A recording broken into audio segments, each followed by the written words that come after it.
Hi, happy Friday everybody. It's time for our weekly wrap-up. I'm Stacy Scott and I'm here with Graham Wickham, President and CEO of Wickham Financial and Insurance Services.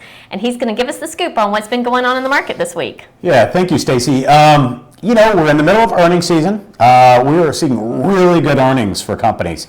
And at the same time, we're also continuing to see that rotation. We got a lot of volatility in the market right now.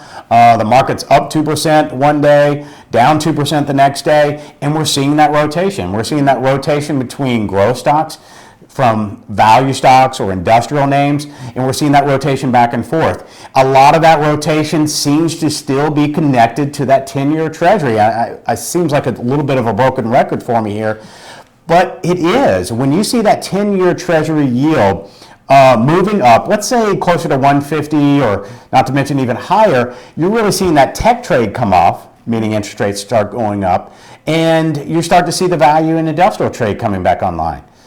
But what we've been seeing of late is the 10-year Treasury really coming down to really kind of unique levels of about 1.2. It's been lower, but to about 1.2. We started to see bonds come back online in terms of rallying, and we see the beta or the tech trades or the high beta trades coming back online.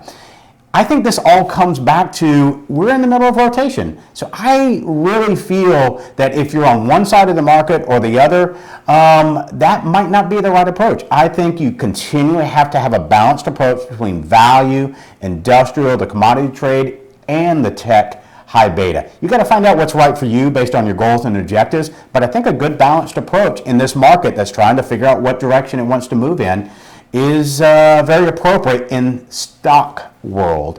In the bond world, if you're very heavy into bonds and the yields have come down, you may have seen some good appreciation in bonds. It may be a time to take a little profit or whatnot. Again, this has to be a case by case based on your goals and objectives. But the yields are pretty low, and I do see them probably inching back up. One other thing that's kind of front of mind is the effects of the Chinese government on Chinese stocks that are trading over here in the United States. I brought it up last week, and we're seeing again, these stocks are down 10, 20, 30, 50%. These are good companies, but they can be really bad stock prices. And this is a perfect example of be very careful. You can have all the best intentions, you can do all the fundamental analysis you want, but when you have a government coming in restricting, penalizing companies on what they're doing or how they're growing, you're going to get a negative stock price. And that's what we're having. So you could really continue to see some negative performance. So again, just a word of caution, not a recommendation for or against, just a word of caution for our viewers today. All right. Well, thank you so much for that information. And I have a little bit of information for our viewers. We have our Retirement Planning Today course for the month of August scheduled, and it's the first week of August. And so registration is going to be closing on that soon. I am going to post the link for registration, and if you would like to join us for that, it's going to be right here in Marietta beginning on August 3rd.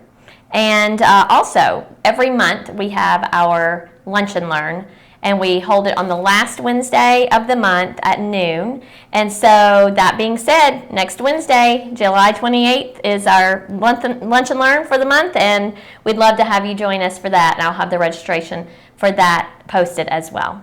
So thank you so much. Yeah, thank you, Stacy. Y'all have a great weekend.